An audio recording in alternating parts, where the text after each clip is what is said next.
Good morning, everyone. Thank you, Renee, for the nice introduction. And thank you to First Horizon for your investment in the Martha O'Brien Center. My name is Chris Clark, and I'm happy to be here this morning to share my Martha O'Brien story. For me, that started my freshman year at Maplewood High School. I didn't know much about the Martha O'Brien Center yet, but that year in 2013, Martha O'Brien opened the College Zone in Maplewood, the second academic student union after Top Floor at Stratford. Pretty quickly, I saw that College Zone was a place where students wanted to be. Me and other freshmen would be there for the food, for sure, but also to spend time with staff. Staff like Mr. Nate and Ms. Tracy were ready to help with things like homework, and also they helped us make College Zone a place that belonged to us. College Zone was a place where people cared about us and where you can get any kind of support. For example, one day I was spending time there writing a rap. The staff asked me about it and really wanted to hear my rap and also give me feedback.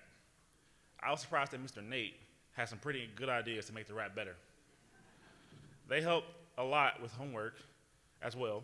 They pushed us to get our work done and also showed us ways to work smarter at school. For my freshman and sophomore years, high school was going okay. My mom and dad encouraged me to do well in school, and I liked going to school. Then, during my junior year of high school, we were hit with a sudden change. One day we were all at home. My parents told us we have to go.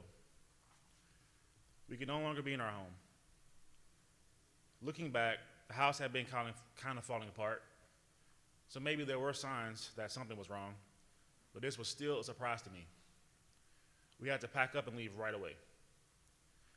I had to move into a hotel room with my parents. We had to quickly give away our two dogs, Missy and Rocco.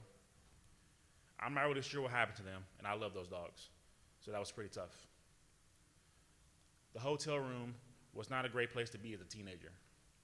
There was no privacy from my parents, and the school bus did not come to the hotel. In general, school stopped being a priority during this stressful time. My grades sank, and they sank fast. College seemed unlikely.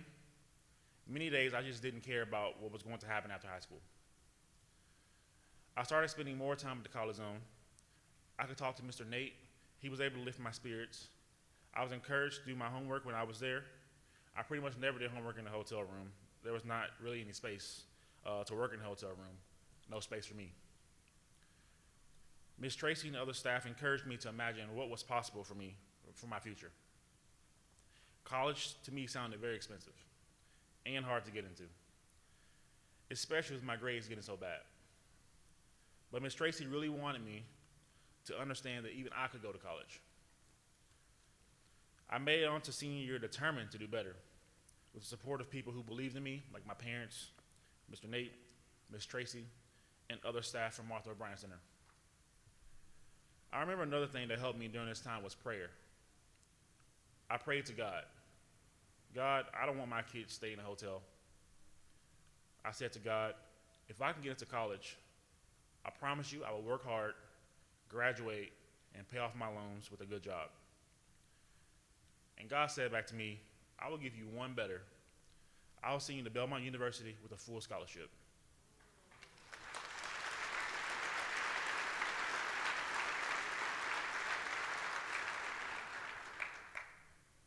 Getting a full ride to Belmont with the Bridges to Belmont program completely changed my life. I am so grateful for the Martha O'Brien staff who guided me through that process. I did well in college, and that was where I really appreciated what I got out of the College Zone. I already knew how to study, how to manage my time, and how to approach work with discipline. Martha O'Brien taught me how to set weekly goals, and it's still a habit I do today. When I graduated from Belmont, I decided to join the staff of Martha O'Brien for 1 year as an AmeriCorps high school success coach.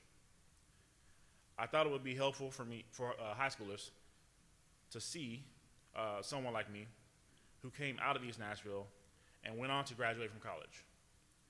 I felt fulfilled helping kids who were just like me get into college. And they said the same things I did, like I can't go to college and I can't afford it. My year of AmeriCorps at Martha O'Brien inspired me to pursue a career in education. I am currently pursuing my master's degree and also working full-time as a ninth grade English teacher at Republic High School, helping students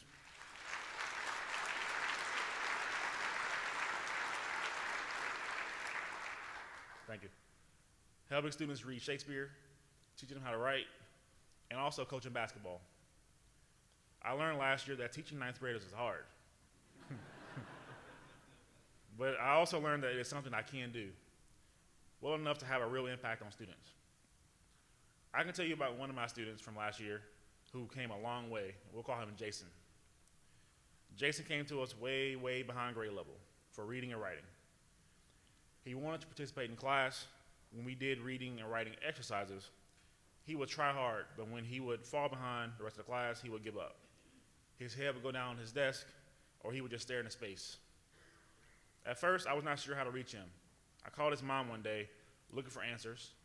She told me he wants to learn so badly, but he also gets frustrated way too easily. I tried to talk to Jason, and I kept hitting a brick wall. He would say, "I'm dumb." When I tried to get him to try assignments again in a different way, he would say, "I can't do this." I learned that for Jason, and really all of my students, I had to get to know him, to let him get to know me. At various times in his life, people thought Jason was being lazy and didn't want to learn. I knew that he did want to learn. He just needed to get over his impatience and frustration. Jason and I started to have more fun talking back and forth as I got to know him and his goofy sense of humor. He stayed after school twice a week for tutoring with me. He would still say things like, "I can't do it," but then we would talk and joke about the reading, and it showed that he was comprehending and able to work with the material. Eventually I told him, "You are doing it. You're doing the work, and I'm just helping you get there." Over time, it took longer and longer for Jason to get frustrated as he read, wrote for longer, and at a better pace. His hard work paid off. He shattered his MAP test scores at the end of the year. That is a test that shows learning growth. At the end of last year, Jason was only one grade behind on his reading level. I'm checking in with him this year, and I really think he can get to grade level this year in the 10th grade. He would go so far with these skills. When I see him in the hall, I always say, "Hi, favorite student," and he says, "No, I'm not your favorite student." Of course, at that moment, when I see him, he is definitely my favorite student. After working and earning a little bit of money as a teacher, one of the first things I did for myself was buy myself a desk. Buying a desk may sound like a small thing, but it means a lot to me to have my own space and to have the dedicated space I need to get to work and accomplish my goals. I now have the opportunity to help young people every year who are just like me also put the tools together to accomplish their goals. I am grateful to God and to all the people who supported me and brought me to this city where I can make an impact on the young people in our city. In conclusion, I want to say thank you for also making an impact. I know everyone in this room has contributed in their own way to make it possible for the Martha O'Brien Center to pursue this mission. Thank you for hearing my story this morning, and now, as I pass it on to our final speaker, please help me welcome to the stage one of the board members at the Martha O'Brien Center, Tony Fitzgerald.